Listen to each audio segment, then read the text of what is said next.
வணக்கம் and welcome to show interesting info. June 16 இன்னைக்கு அரஃபா டே அப்படின்னு சொல்லிட்டு ஒரு டே வந்து செலிப்ரேட் பண்ணுறாங்கப்பா. இது வந்து இஸ்லாத்தினுடைய ஒரு முக்கியமான ஒரு பண்டிகையாக பார்க்கப்படுது. ஹல் ஹிஜா அப்படின்னு சொல்லக்கூடிய மாதத்தினுடைய 9வது நாளில் தான் பார்த்தீங்கன்னா இந்த செலிப்ரேஷன் போகுது. இது எதனால இந்த டே வந்து உருவாக்குனாங்க அப்படின்னா, மக்கா யாத்திரை அப்படின்றது அவங்களுடைய 5 கடமைகளில் ரொம்ப இம்பார்ட்டண்டான ஒரு கடமை இல்லையா. ஸோ அதனுடைய இன்னொரு பார்ட்டாக கூட இது இருக்கலாம். ஏன்னா இது வந்து அங்கே இருக்கக்கூடிய அரஃப்த் மலை அப்படின்னு சொல்லுவாங்க, அதாவது கருணை மலை அப்படின்னு இன்னொரு பேர் கூட இருக்குது. இந்த மலையில் வந்து பார்த்தீங்கன்னா அவங்களுடைய அந்த குரான் வந்து முழுமை அடைஞ்ச ஒரு நாளாக பார்க்கப்படுது. அதாவது இந்த பிரசங்கமானது, அதாவது இறைவன் கொடுத்த அந்த அருட்கொடையானது முகமது நபி அவர்களால் கடைசியாக வந்து முழுமை பெற்ற சொன்ன அந்த இடம் தான் பார்த்தீங்கன்னா இந்த மலையாக பார்க்கப்படுது. அதனால தான் பார்த்தீங்கன்னா இந்த ஒரு நாள் என்ன பண்ணுவாங்கன்னா, அந்த மெக்காவுக்கு போனவங்களாம் அந்த மலைப்பகுதிகளை தஞ்சம் இருந்து அந்த இடத்துல வந்து பார்த்தீங்கன்னா வழிபாடு நடத்துறது அப்படின்னு சொல்லிட்டு ஏகப்பட்ட விஷயங்கள் பண்ணுறாங்க. ஸோ அல்லாஹ்கிட்ட ஒரு கருணையை எதிர்பார்க்கக்கூடிய ஒரு நாளாகவும் பார்க்கப்படுது. இப்படி அவங்களுடைய ரொம்ப முக்கியமான ஒரு பண்டிகை தான் பார்த்தீங்கன்னா இன்னைக்கு ஐக்கிய அரபு அமீரேட்டு, லிபியா, குவைத்து, எகிப்து, ஆப்கானிஸ்தான், சவுதி அரேபியா அப்படின்னு சொல்லிட்டு ஏகப்பட்ட நாடுகளில் இருக்கக்கூடியவங்க இந்த யாத்திரை போகிறது அப்படின்றது ரொம்ப இம்பார்ட்டண்டாக வச்சுருக்காங்கப்பா. அப்படிப்பட்ட ஒரு திருவிழாவை தான் பார்த்தீங்கன்னா இந்த அர்ஃபா டே அப்படின்னு சொல்லிட்டு இஸ்லாமியர்கள் செலிப்ரேட் பண்ணுறாங்க ஜூன் 16. நெக்ஸ்ட் யூத் டே அப்படின்னு சொல்லிட்டு சவுத் ஆஃப்ரிக்கா ஒரு டே வந்து செலிப்ரேட் பண்ணுறாங்க. இதுக்கு பின்னாடி பார்த்தீங்கன்னா ஒரு மிகப்பெரிய ஒரு கருப்பான ஒரு சரித்திரமே இருக்குதுங்க. 1976 நடந்த ஒரு சம்பவம் என்ன ஆச்சு அப்படின்னா, சவுத் ஆஃப்ரிக்காவில் இருக்கக்கூடிய கருப்பினத்து மாணவர்கள் எல்லாருமே வீதியில் இறங்கி போராட ஆரம்பிக்கிறாங்க. சும்மா கொஞ்சமான மக்கள் கிடையாது, கிட்டத்தட்ட 20,000 பேர் வந்து இந்த ஒரு போராட்டத்தில் ஈடுபட ஆரம்பிக்கிறாங்க. இதை கண்ட்ரோல் பண்ணணும்னு சொல்லிட்டு போலீஸ்காரங்க எவ்வளோ ட்ரை பண்ண ஆரம்பிக்கிறாங்க. ஏன்னா இதுக்கு முன்னாடி இந்த பிரச்சனைன்றது அப்போதுலேருந்து ஸ்டார்ட் ஆக ஆரம்பிச்சிருச்சு. பட் ஆனால் இந்த நாளில் தான் அது ஒரு பெரிய விஸ்வரூபத்தை அடைஞ்சிது. இது எப்படியாவது கண்ட்ரோல் பண்ணிடணும்னு சொல்லிட்டு போலீஸ்காரங்க உள்ளே இறங்குறாங்க. கிட்டத்தட்ட 1500 பேர் இப்போ ஆயுதங்கள்லாம் ஏந்தி, ஒரு ஸ்டூடெண்ட்ஸை போயிட்டு கண்ட்ரோல் பண்ணுறது ஆயுதங்கள் ஏந்தி வரணுமா, வந்தவங்க சும்மா இல்லாமல் கிட்டத்தட்ட 176 பேரை வந்து சுட்டு கொண்டுடுறாங்க. இது அஃபிஷியலான ஒரு அனௌன்ஸ்மெண்ட் தான். பட் அன்அஃபிஷியலாக கிட்டத்தட்ட 700 பேர் வந்து இறந்து போயிருக்கலாம் அப்படின்ட்டு. அதுலேயும் ஒரு சின்ன ஒரு பையன் ஹெக்டார் பீட்டர்சன் அப்படின்ற ஒரு பையன், 13 வயசு தான் அவனுக்கு. அந்த பர்சன் இறந்த அந்த ஒரு ஃபோட்டோ பார்த்தீங்கன்னா தூக்கிட்டு போகிற மாதிரி இருக்கும். இந்த ஃபோட்டோ உலகம் முழுக்க பயங்கரமாக பரவுது, ஒரு பெரிய அதிர்வலைகளை ஏற்படுத்துது. என்னதான் பிரச்சனை, எதுக்காக இத்தனை பேர் வந்து சுட்டு கொல்லணும் அப்படின்னு சொல்லிட்டு அதை பற்றியான விஷயங்கள்லாம் போனப்போ தான் தெரிஞ்சுது. ஒரு சைடு பார்த்தீங்கன்னா அங்கே வந்து லாங்குவேஜினுடைய ப்ராப்ளம். இப்போ இவங்களுக்கு வந்து இங்கிலீஷு, அதுக்கப்புறம் ஆஃப்ரிக்கன்ஸ் அப்படின்ற 2 லாங்குவேஜ் தான் மேஜர். அதில் இவங்க அதிகமாக படிக்கிறது ஆஃப்ரிக்கன்ஸ், இவங்களோட ஓன் லாங்குவேஜாக இருக்கும்ல. பட் ஆனால் இது வந்து பார்த்திங்கன்னா ஒரு குறைவான ஒரு மக்கள் தான் பார்த்தீங்கன்னா இந்த லாங்குவேஜை ஃபாலோ பண்ணுறாங்க. இப்போ ஒரு தொழில்முறை பயிற்சி படிக்கணும் அப்படின்னா அந்த லாங்குவேஜ் எல்லாமே பார்த்தீங்கன்னா இங்கிலீஷில் தான் இருக்கும். ஸோ இந்த வெள்ளை நிறத்தவர்களை பொறுத்த வரைக்கும் பார்த்தீங்கன்னா அவங்களுக்கும் தனியாக ஒரு ஸ்கூல்ஸ்லாம் இருக்கும். ஸோ அதனால் அவங்க வந்து அதை படிச்சிடறாங்க. பட் இவங்களுக்கு வந்து பார்த்திங்கன்னா இந்த கலாச்சாரம் சார்ந்த விஷயங்களில் மட்டும்தான் இந்த ஆஃப்ரிக்கன்ஸ் லாங்குவேஜ் இருக்குது. ஒரு தொழில்முறை பயிற்சி சார்ந்த எந்தவித சப்ஜெக்ட்லையும் பார்த்தீங்கன்னா இந்த ஆஃப்ரிக்கன் லாங்குவேஜ் இல்லாதது இவங்களுக்கு ஒரு மிகப்பெரிய அதிருப்தி ஏற்படுச்சு. அதனால தான் பார்த்தீங்கன்னா இவங்க வந்து போராட்டத்தில் ஈடுபட்டாங்க. அதுக்கப்புறம் தான் இந்த பிரச்சனை நடந்தது அப்படின்னு சொல்லிட்டு ஒரு சாரா சொல்கிறாங்க. இன்னொரு பக்கம் பார்த்தீங்கன்னா இதனுடைய உண்மையான விஸ்வரூபம், இதனுடைய சுயரூபம் என்ன அப்படின்னு பார்த்தீங்கன்னா, இவங்க நாட்டில் இந்த எஜுகேஷன் சிஸ்டமே மோசமான ஒன்றா இருக்கா. ஒரு சரியான ஒரு டீச்சர்ஸ் கூட இல்லாமல் இருக்கிறாங்க. அதுவும் இடவசதி இல்லாமல் நிறைய குழந்தைங்க அவஸ்தைப்பட்டு இருக்காங்களாம். கருப்பினத்தவர்களுக்கு வெள்ளை இனத்தவர்கள்னு சொல்லிட்டு தனித்தனியாக இன்ஸ்டியூட் நடத்துறது, இந்த மாதிரி ஏகப்பட்ட பிரச்சனைகள் அங்கே இருக்கிறது அப்படின்றது அதுக்கப்புறமா நடந்த ஆய்வுகள் மூலமாக தெரிய வந்தது. ஐக்கிய நாடுகள் சபை கூட பார்த்தீங்கன்னா இது ஒரு மிகப்பெரிய கண்டனத்தையும் தெரிவித்தாங்க. அட் த சேம் டைம் இன்னைக்கு வந்து ஆஃப்ரிக்கன் சில்ட்ரன்ஸ்க்காக ஒரு டேவையும் வந்து அவங்க ஸ்டார்ட் பண்ணாங்க. அங்கே இருக்கக்கூடிய குழந்தைங்களுடைய நலன் வந்து சரியானதாக இருக்கா அப்படின்றத உறுதிப்படுத்துங்க அப்படின்றதுக்காக இந்த ஐக்கிய நாடுகள் சபை வந்து இப்படி ஒரு விஷயத்தை சொன்னாங்க. அண்ட் எதுக்காக இந்த யூத் டேவாக மாற்றினாங்க அப்படின்னா, ஒரு நாட்டோட பேசிக்கான விஷயங்களே பார்த்தீங்கன்னா எஜுகேஷன் தான். ஒரு மக்களுடைய வளர்ச்சி எல்லாத்தையும் உருவாகணும்னா எஜுகேஷன் சிஸ்டம் தான். அதனால தான் பார்த்தீங்கன்னா இன்றைக்கி உலகம் ஃபுல்லாக அந்த எஜுகேஷன் இருக்குது.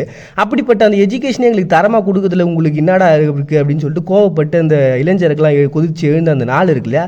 ஸோ இது வந்து அவங்க கேள்வி கேட்ட இந்த வரலாற்றில் மறக்க முடியாத ஒரு சம்பவம், உலகத்தினுடைய பார்வை எஜுகேஷன் பக்கம் திரும்ப வச்ச ஒரு நாளாக பார்க்கப்படுது.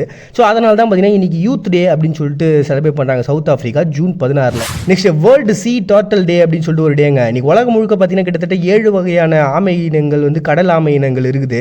அதில் 150 மில்லியன் வருஷத்துக்கு முன்னாடிலேருந்து, அதாவது டைனோசர் காலத்துலேருந்து இருக்கிற ஒரு அனிமல்னு பார்த்தீங்கன்னா இந்த ஆமைகள். இந்த ஆமைகளை பொறுத்த வரைக்கும் பார்த்தீங்கன்னா கடலினுடைய நீரோட்டத்திலே ட்ராவல் பண்ணும். அதனால தான் ரொம்ப தூரத்துக்கு போயிட்டு அதுக்கப்புறம் முட்டையை பாதுகாப்பாக வச்சுட்டு வருது, இந்த வேலையாக பார்த்துனுக்குது.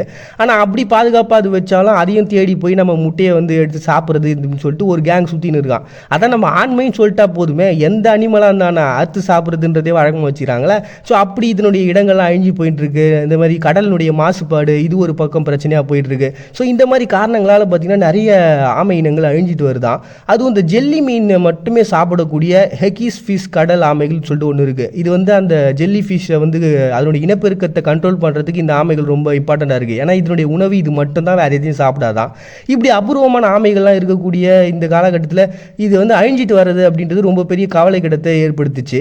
நம்ம தமிழர்களை பொறுத்த வரைக்குமே பார்த்தீங்கன்னா ஆமைகள்ன்றது நம்மளுடைய வரலாற்றில் ரொம்ப இம்பார்ட்டன்ட் நம்ம பார்ப்போம். ஏன்னா இந்த பர்மா டு இலங்கைக்கே வந்து பார்த்திங்கன்னா இந்த மரங்களெல்லாம் அனுப்புறது எப்படின்னு பார்த்தோன்னா, இந்த ஆமைகள் நீரோட்டத்தில் போகிறத பார்த்துட்டு இப்படி ஒரு டெக்னாலஜி இருக்குன்னு சொல்லிட்டு மரங்களை அந்த நீரோட்டத்தில் போட்டுருவாங்களாம், கரெக்டாக அந்த இடத்துக்கு போய் சேர்ந்துருமா. அதே மாதிரி எங்கெங்கெல்லாம் ஆமைகள் வந்து போய் குஞ்சு பொறிக்குதோ முட்டையிடுதோ அந்த எல்லா பகுதிகளிலும் தமிழர்களுடைய கால் தடத்தை பதிச்சிருப்பாங்க. காரணம் என்னென்னா நம்ம அதை ஃபாலோ பண்ணியிருக்கோம். ஸோ இப்படி நமக்குன்னு ஒரு வரலாறுலாம் இருக்குது. இவ்வளவு இம்பார்ட்டண்டான ஒரு கடல் ஆமைகள்லாம் வந்து அழிஞ்சு நிற்கிறத ஏற்றுக்கவே முடியாதுன்னு சொல்லிட்டு 2000 பார்த்தீங்கன்னா கேரின் பிரிட்டோஸ் அப்படின்ற ஒரு சுற்றுச்சூழல் ஆள்வலர், இவர் அமெரிக்க நாட்டை சேர்ந்தவர். இவரால் தான் பார்த்தீங்கன்னா இதை பாதுகாக்கணும்னு சொல்லிட்டு இதுக்காக நடவடிக்கை எடுக்கிறதுக்காக உருவாக்கப்பட்ட ஒரு வேர்ல்டு சீ டர்ட்டல் டே அப்படின்னு சொல்லிட்டு ஒரு டே வந்து செய்கிறாங்க June 16. Next international waterfall day அப்படின்னு சொல்லிட்டு, அதான் நீர்வீழ்ச்சியெல்லாம் கொண்டாடணுன்றதுக்காக. நீர்வீழ்ச்சின்னு சொன்னாலே நமக்கு ஒன்றே நயாகாரான்றது ஞாபகம் வந்துடும். ஏன்னா நயாகாரா நீர்வீழ்ச்சியில் எடுக்கப்பட்ட தூய்மையான ஒரு நீர் அப்படின்னு சொல்லி நமக்கு பயங்கரமாக விளம்பரங்கள்லாம் பார்த்ததுனால இன்னைக்கு வேர்ல்டு வைடில் இது பயங்கர ஃபேமஸாக இருந்தாலும் உலகத்திலே ரொம்ப பெரிய நீர்வீழ்ச்சி, ரொம்ப டாலஸ்ட் நீர்வீழ்ச்சி அப்படின்னு பார்த்தீங்கன்னா ஏஞ்சல் ஃபால்ஸ்னு சொல்லிட்டு வெனிசுலாவில் இருக்கக்கூடிய ஒன்றா. அதேமாதிரி ரொம்ப அகலமான நீர்வீழ்ச்சி அப்படின்னு பார்த்தீங்கன்னா கோங் ஃபேக் பிளெங் ஃபால் அப்படின்னு சொல்லிட்டு ஒரு நீர்வீழ்ச்சி இருக்குது. இந்த நீர்வீழ்ச்சி தான் பார்த்தீங்கன்னா ரொம்ப அகலமான நீர்வீழ்ச்சியாகவும் பார்க்கப்படுது. இந்த நீர்வீழ்ச்சிகள்ன்றது உலகத்தினுடைய ரொம்ப அழகான ஒன்று. ஸோ இதுவும் பார்த்திங்கன்னா நிறைய விதத்தில் அழிஞ்சிக்கிட்டு வருது, ரொம்பவுமே பாழாகிட்டு வருது அப்படின்னு சொல்லிட்டு மேத்யூஸ்ன்ற பர்சன் 2020 வருத்தப்பட்டார். அதனால் உருவாக்கப்பட்ட ஒரு தான் பார்த்தீங்கன்னா இன்டர்நேஷனல் வாட்டர் ஃபால் டே அப்படின்னு சொல்லிட்டு ஒரு டே வந்து செலிப்ரேட் பண்ணுறாங்க ஜூன் 16. நெக்ஸ்ட் ஹெல்த் ஒர்க்கர்ஸ் டே அப்படின்னு சொல்லிட்டுங்க மால்டோவா, ஆர்மேனியா, கஜகஸ்தான் இந்த மாதிரியான பிளேஸில் வந்து செலிப்ரேட் பண்ணுறாங்க. முக்கியமாக ரஷ்யாலையும். ஏன்னா 1980 பார்த்தீங்கன்னா சோவியத் யூனியனோட கண்ட்ரோலில் தான் இவங்க எல்லாரும் இருந்தாங்க. அந்த சமயத்தில் தான் பார்த்தீங்கன்னா இந்த டே உருவாகுனாங்க. இந்த ஹெல்த் ஒர்க்கர்ஸ்ன்னு பார்த்தீங்கன்னா இப்போது நம்ம வந்து பல்லு பிரச்சனையிலேருந்து நம்ம உடம்புல ஏற்படக்கூடிய எல்லா பிரச்சனைக்கும் தனித்தனி டிபார்ட்மெண்ட்டை வச்சு இன்றைக்கி மருத்துவர்கள் செயல்பட்டுங்கிறாங்கன்னா அது காரணம் என்னென்னா அவ்வளோ ப்ராப்ளங்கள் நமக்கு இருக்குது. அவ்வளோ மக்களையும் வந்து அவங்க ஹேண்டில் பண்ணிக்கிட்டு இருக்கிறாங்க. ஸோ அது பெரிய விஷயம் இல்லை. நம்ம எதனா ஒரு இரும்பலோட போகிறோனாலே நம்ம பக்கத்தில் ஒருத்தர் உட்காரத்து கூட யோசிப்பாங்க, இரும்புறா இவனுக்கு எதனா பிரச்சனை வந்து நமக்கு வந்துட போதுமோன்ட்டு. அப்படிலாம் தாண்டி இந்த நர்சஸாக இருக்கட்டும், டாக்டர்ஸாக இருக்கட்டும், அதில் வேலை செய்யக்கூடிய தூய்மை பணியாளர்களாக இருக்கட்டும், இவங்க எல்லாருமே எல்லாத்தையும் கடந்து நமக்காக வேலை செய்கிறாங்களே. அப்படிப்பட்டவங்களை கொண்டாடணும்னு சொல்லிட்டு சோவியத் யூனியன் டைமில் உருவாகின அந்த டே வந்து அப்படியே ஃபாலோ பண்ணி இன்றைக்கி ஹெல்த் ஒர்க்கர்ஸ் டே அப்படின்னு சொல்லிட்டு மால்டோவா, ஆர்மேனியா, கஜகஸ்தான், ரஷ்யா போன்ற நாடுகள்லாம் வந்து இந்த ஞாயிற்றுக்கிழமையில செலிப்ரேட் பண்ணுறாங்க.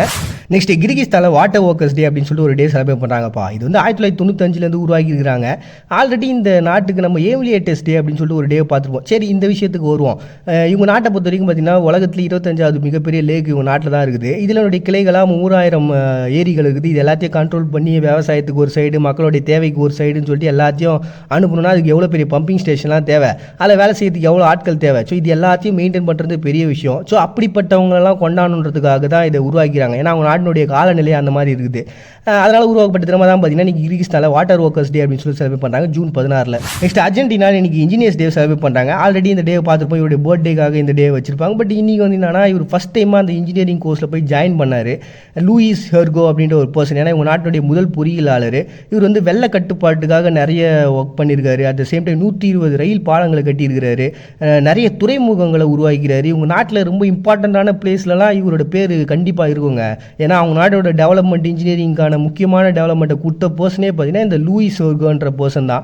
அதனால் அவங்க நாட்டினுடைய முதல் பொறியியலாளரும் இருக்கார்ல. அதனால் அவருக்காக உருவாக்கப்பட்ட ஒரு தினமாக தான் பார்த்தீங்கன்னா இன்ஜினியர்ஸ் டே அப்படின்னு சொல்லிட்டு அர்ஜென்டினா செலிப்ரேட் பண்ணுறாங்க ஜூன் 16. நெக்ஸ்ட் ப்ளூம்ஸ் டே அப்படின்னு சொல்லிட்டு அயர்லாந்து செலிப்ரேட் பண்ணுறாங்க. இது ஜேம்ஸ் ஜாய்ஸ் அப்படின்ற ஒரு நாவல் ஆசிரியர், அதோட சேம் டைம் ஒரு கவிஞரும் கூட, அவர் செலிப்ரேட் பண்ணுறதுக்காக உருவாக்கப்பட்டது தான். இதில் வந்து லியோ ஃபோல்ட் ப்ளூம்ஸ் அப்படின்னு சொல்லிட்டு ஒரு நாவல் எழுதியிருக்காரு. அந்த நாவல் பயங்கர ஃபேமஸாக மக்கள் அதில் வரா மாதிரியே நம்மளும் என்ஜாய் பண்ணா என்னான்னு சொல்லிட்டு தான் பார்த்தீங்கன்னா இந்த டே உருவாகினாங்க. ஸோ ரோடு ஃபுல்லாகவே பார்த்தீங்கன்னா நிறைய என்ஜாய்மெண்ட்ன்றது போகுது. அது சரி, இதனுடைய என்ஜாய்மெண்ட்டோட உச்சகட்டமாக பார்த்தீங்கன்னா கிட்டத்தட்ட 10,000 பேர் ஒன்றா உட்காந்து சாப்பிட்றது அப்படின்ட்டு. ஸோ இது வந்து வருஷம் வருஷம் நடக்க, ஸோ அந்த பர்சனும் பயங்கரமாக ஃபேமஸ் ஆக, அவரை கொண்டாடுறதுக்காகவும் அந்த நாவலை கொண்டாடுறதுக்காகவும் வந்து பார்த்தீங்கன்னா இன்றைக்கி ப்ளூம்ஸ் டே அப்படின்னு சொல்லிட்டு அயர்லாந்து ஒரு டே வந்து செலிப்ரேட் பண்ணுறாங்க ஜூன் 16. நெக்ஸ்ட் ஃபாதர்ஸ் டே வந்து இன்றைக்கி செலிப்ரேட் பண்ணுறாங்கப்பா. ஏகப்பட்ட நாடுகள், யூகே, சீனா, ஃபின்லாந்துன்னு சொல்லிட்டு கிட்டத்தட்ட ஒரு 30-35 நாடுகளுக்கு மேலே நீ தந்தையர் தினத்தை செலிப்ரேட் பண்ணுறாங்க. எப்படி அண்ணா ஜாவியாஸ் அப்படின்ற ஒரு பர்சன் பேஸாக வச்சு அதுக்கப்புறம் அந்த அன்னையர் தினத்தை உருவாச்சு அப்படின்றத நம்ம பார்த்துருப்போம் இல்லையா. அந்த மாதிரி தான் பார்த்தீங்கன்னா இது வந்து சொனாரா ஸ்மார்ட் டோட் அப்படின்ற ஒரு பர்சன் ராணுவ அதிகாரியாக வந்து இவங்க அப்பா இருந்திருக்காரு. 6 குழந்தைங்களே தனியாலாம் நின்று வளர்த்துருக்காரு. ஸோ இவர் தான் பார்த்தீங்கன்னா என்ன பண்ணிக்கிது அப்படியே ஃபேமஸ் ஆக்கி, அதே மாதிரி எப்படி அண்ணா ஜாவியஸ்க்கு வந்து ஒரு டே வந்து உருவாகினாங்களோ அதே மாதிரி இவங்களும் வந்து தந்தையர் தினத்தை உருவாக ஆரம்பிச்சிட்டாங்க. அதை வேர்ல்டு வைடில் அப்படியே ஃபேமஸ் ஆக ஆரம்பிச்சிச்சுப்பா. அப்படி தான் இன்றைக்கி கிட்டத்தட்ட 35 நாடுகளுக்கு மேலே செலிப்ரேட் பண்ணுற ஒரு நாளாக தந்தையர் தினம் அப்படின்னு சொல்லிட்டு செலிப்ரேட் பண்ணுறாங்க June 16. Next international day of family remittances day அப்படின்னு சொல்லிட்டு ஒரு டேங்க. இன்றைக்கி வேர்ல்டு வைடில் இருக்கக்கூடிய பல பேர் வந்து வெளிநாட்டில் போய் வேலை செய்கிறாங்கன்னு எதுக்காக? தான் குடும்பம் நல்லா இருக்கணும் அப்படின்றதுக்காக தான். எப்படியோ ஒரு 10 வருஷம் 20 வருஷம் வேலை செஞ்சுட்டு வந்து அப்படியே நம்ம ஊரில் செட்டில் ஆகிடலாண்டா அப்படின்ற மைண்ட் செட்டில் தான் இங்கேருந்து போகிறாங்க. அந்த மாதிரி கிட்டத்தட்ட 250 மில்லியன் மக்கள் புலம்பெயர்ந்து போயிருக்கிறாங்களாம்ப்பா. 2015 கணக்குப்படி $450 பில்லியன் இந்த மாதிரி குடும்பத்துக்கு மாத சம்பளமாக வந்து அனுப்பிச்சுனுக்குறாங்களாம். அதாவது அவங்களுடைய தேவைக்காக நம்ம அனுப்புவோம்ல அந்த மாதிரி. ஆனால் இதில் வந்து நிறைய பிரச்சனைகள் இருக்குது. சில கிராம பகுதிகளுக்குலாம் அந்த மாதிரி டாலர்ஸ் நீங்கள் அனுப்புனீங்கன்னா அந்த பணத்தை வந்து மாற்றணும். அந்த பண பரிவர்த்தனையில் ஏகப்பட்ட பிரச்சனைகள் இருக்குதுல்ல. இது எல்லாத்தையுமே வந்து ஓவர் கம் பண்ணணும் அப்படின்ற ஒரு காரணத்தினாலையும் 2016 வந்து பார்த்தீங்கன்னா 80 சர்வீஸ் இந்த பண பரிமாற்ற சர்வீஸில் வேலை செய்கிறாங்களே இவங்களாலையும் அந்த கம்பெனிஸாலையும் உருவாக்கப்பட்ட ஒரு தினமாகவும் இருக்குது. அட் த சேம் டைம் அயனாவும் இது வந்து அனுசரிக்கிறாங்க. ஏன்னா இப்போ நீங்கள் வேறு நாட்டில் போய் வேலை செஞ்சீங்க அப்படின்னா வந்து பண பரிவர்த்தனைன்றது ஒரு நாட்டிலேருந்து இன்னொரு நாட்டுக்கு மாறுது. ஸோ அவங்களுடைய டெவலப்மெண்ட்டுன்றது இன்க்ரீஸ் ஆகும். அதனால் இதை வந்து கண்டிப்பாக வரவேற்கணும் அப்படின்னு சொல்லிட்டு ஐக்கிய நாடுகள் சபையும் வந்து இதுக்காக டேவாக உருவாகினாங்க. அப்படி உருவாகின ஒரு நாளாக தான் பார்த்தீங்கன்னா international day of family remittances day அப்படின்னு சொல்லிட்டு ஒன்று செலிப்ரேட் பண்ணுறாங்க ஜூன் 16. நல்லவேளை சிங்கத்துக்கு தெரியாது நம்ம காட்டோட ராஜான்னு சொன்னாலும் புரியாது. ஒருவேளை புரிஞ்சா நினச்சி பாருங்களேன், காட்டில் இருக்க விலங்குகளோட சேர்ந்து இது எங்கள் இடம்டான்னு சொல்லிட்டு மனுஷன் நம்மகிட்டே வந்து போரிட வந்திருக்கோம். மறுபடியும் எல்லாரும் நாளைக்கு வந்து சந்திக்கிறாரு. உங்ககிட்ட விடைபெறுவது நான் உங்கள் பாண்டியை நீங்கள் பார்த்துட்டு இருக்கேன். இந்த நிகழ்ச்சி இன்ட்ரெஸ்டிங் இன்ஃபோ.